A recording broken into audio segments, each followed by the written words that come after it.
Hello YouTube, what is up? Connor Brooks here with another review for you. I'm just going to admit, as we can see, like I said in the last video, the Thursday videos just really didn't work out. I really thought they were going to, but things have gotten busy, like I said, and I just haven't been at the layout as much as I wanted to. So I'm back today doing another review on a new locomotive that I just got. It is the Athearn Genesis Western Pacific number 701 GP7. So let's see what we got here. It has Tsunami 2 in it. So it's number 701. And then I just want to say the box that this come in is just beautiful. Hands down beautiful. Now, I already have the train on the layout, but I'll show you what you get in the box. So after you let this slide out, you get your GP7, GP9 locomotive manual. We'll look at that in a minute. You get your sign up for the Athearn news and stuff like that. I guess you'll, I don't know, get the newsletter or whatever. Let's see, what do we got here? This is a Horizon hobby, which I'm guessing they own. They own Athearn. Talking about the warranty. Here's your Genesis locomotive limited warranty. I think it's 1 year. I don't exactly know, but you fill that out. Then you go in, and then you also get a Tsunami 2 guide, which I do not have with me. So, like I said, the locomotive isn't in the box. So what you get here is you get this, and it's actually cool. It even tells you how to take it out of the box. But so it's in a sleeve, and so you take it out of the sleeve. Then you've got all this styrofoam everywhere, and bunches of, oh dear, look at that, got a Snapchat. Whoops. So you got everything, you know, and it does get annoying. Oh Jesus, and it does get annoying, but it's okay. Actually, this is the front. So then what you do is you just open this. Oh my gosh, and then you pop it out. So these are actually truck holders. Let me see, can I get it a little more into the light? And so they hold your locomotive in place, which is really nice. Now, let's see. I'm just going to say right now, let me just put this away. It is a beautiful locomotive. Before we get over there, I just want to say that I really like it. So, this is your manuals guide and sound guide and whatnot. So this tells you all about the GP7 and nice history. And then I guess one of these is the GP7, I think, is on the top, and then that one's the GP9 down there on the bottom. And then you've got your exploded parts diagram of just, you know, everything. I think it starts out with the GP9. What does it say? I think it's, oh, sorry, that's a cab. Thought it said, I think it's universal for both the GP9 and the GP7. So this talks about handling and maintenance, and then these are your sounds. And then I'm pretty sure, yeah, they talk about programming the CVs, and I think, yeah, these show you, like, basic changing of things, and then the Tsunami 2 guide has a little bit more. And you can go to, like, Tsunami, to their website, and get the full list of sounds. Like, I know the Tsunami 2 Steam has, like, 62 whistles or something. Anyway, so the horns, they probably got a lot of horns for the diesel. So these are all also CVs and whatnot. Lots of stuff. It is pretty high resolution, so if you want to maybe pause it, I don't know, read up on that. And then you've got some pictures here. Here's a Western Pacific. That's probably a GP7. It looks much smaller. And so I think that's really cool that they included that. And then these are all American railroads that owned GP7s and GP9s, and they tell you, you know, how much did they own, and how many B units did they have, and, you know, stuff like that. Now, since I'm from Richmond, this is my favorite, Richmond, Fredericksburg, and Potomac, but sadly they do not make a paint scheme for that in HO scale yet that I've seen. I might want to not go as prototypical, but I might want to custom paint mine to RF&P, even though it won't be prototypical, because no RF&Ps had the dynamic brakes. But anyway, let's go ahead and go over to the layout. I guess before I go, I will say I patched up some holes with some gravel and stuff and make it just look like, well, here's some other gravel, you know. Alright, anyway, so here she is in all her glory.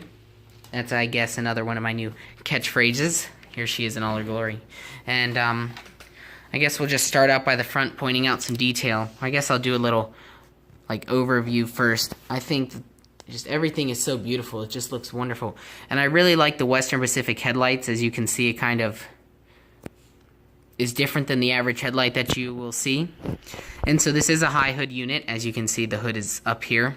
It's a very defining feature of the GP7 and GP9. So we'll start out with the front, and you've got your, looks like crew step, and then step up to the locomotive. I guess the crew can like stand on there to like couple things. You've got your Athearn coupler, which is a really cool looking coupler. It looks different than your average HO scale coupler. Not as nice as like a scale trains or whatever, but this is a pretty good realistic coupler. These MU hoses and oh, sorry about that. MU hoses and brake hoses, they're for, free flowing. And I will say though, the handrails, they're very thin and flimsy, so you gotta just be careful with those. Number boards not lit. You can see the treading on the walkway stuff. Sorry about that. Handles on the doors, detail. Just good detail. This is the cab, windshield wipers. The windows do move, open and close. I just thought that was so cool, and, well, I lost it. There it is.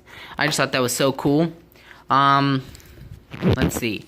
Up here, we've got the fans. This is the dynamic brake, right here. I don't really know what this is, but it's different. And then this is your horn.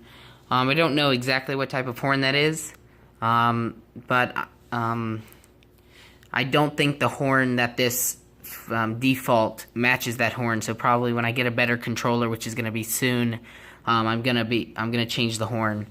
Truck detail is very nice. Thank you, son. You're in the perfect position. Truck detail is really nice, and then you can just see all the detail. Truck detail is the same over there. All right, so real quick, let's go to the back and look at the back. And so here's the back. Same type of headlight, ladder for that, and I think this is a brake. Oh, where did it come in? Brake lever right there. Don't quite know. And then it's pretty much the same on the other side as it is on the front. So, yeah, I think that's pretty good detail. Let's see, 701. I guess last thing is the rivet detail on this thing.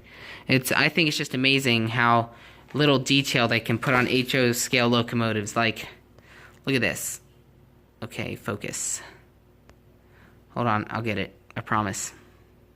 See those little rings? I think that's just amazing. In real life, they're super small.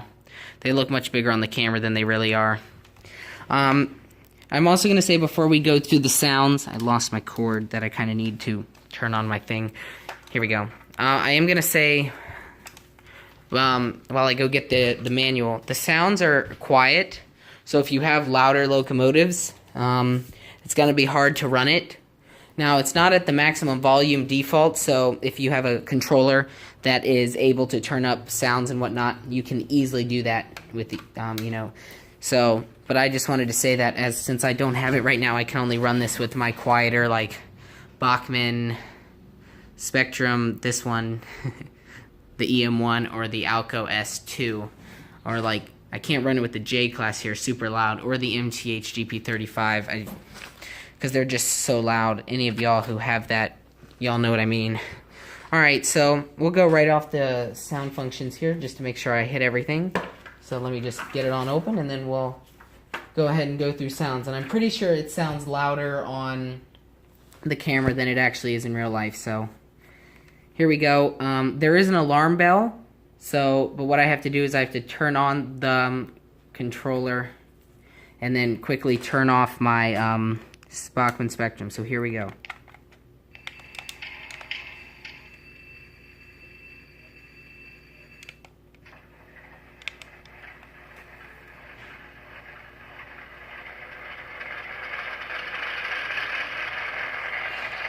So now the locomotive is on, and you can hear it's an idle. So we'll do some functions. So we'll do F0, which is the headlight. It's not a very bright headlight in real life. It looks brighter on the camera than it actually is. It's actually pretty dim. and then F7 dims it more, and that's really dimming. But anyway, so F1 is the bell.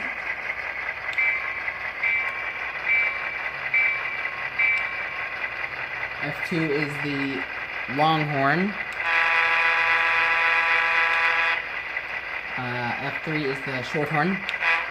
I'm going to use F1, F2, and F3 to do a quick grade crossing sequence real quick so you can hear that.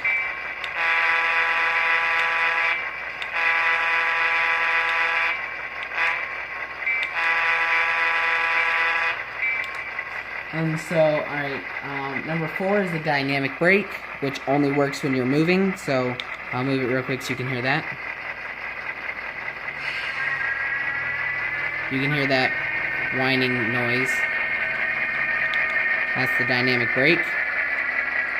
And so now that I turn it off, if I put it back up, you won't hear it, and it'll just rev up. And so, I guess while we're in reverse, I'll show you that headlight back there. And so let's put it back and forward. F5 and 6 are both for effect lights, but this does not have any lighting effects or anything, I guess, like Mars lights or whatever. F7, like I said, is the dimmer. And it says F9 is squeal and release, but I have not gotten it to work. Like if I have it up, if I push F9, I don't hear any squealing.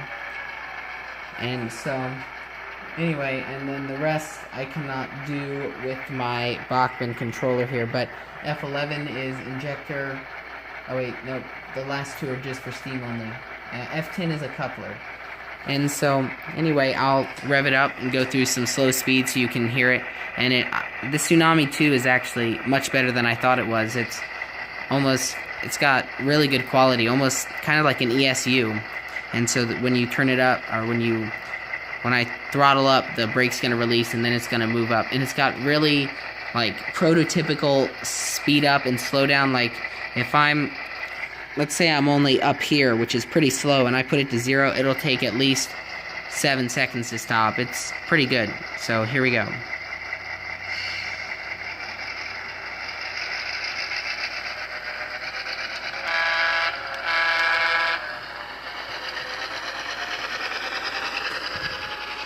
So now what I'm going to do is, you can see I'm going to put it to 0, and you'll see how long it takes for this to stop.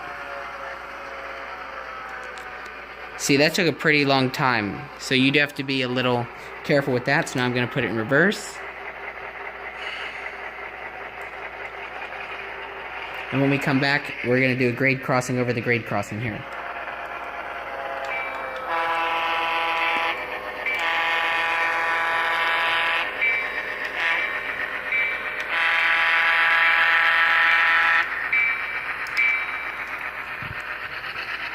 And so there you go.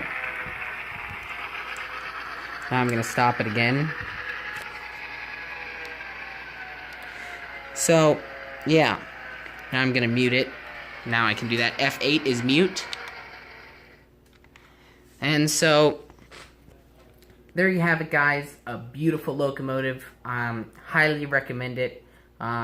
This is when I saw this, I don't know, I just had to have it. It's such a beautiful looking locomotive. I know that they make other paint schemes. I didn't really look into it. But thank you so much for watching, and thank you for choosing my channel. Please like the video, comment, and please subscribe to my channel. Thank you so much. Have a great day.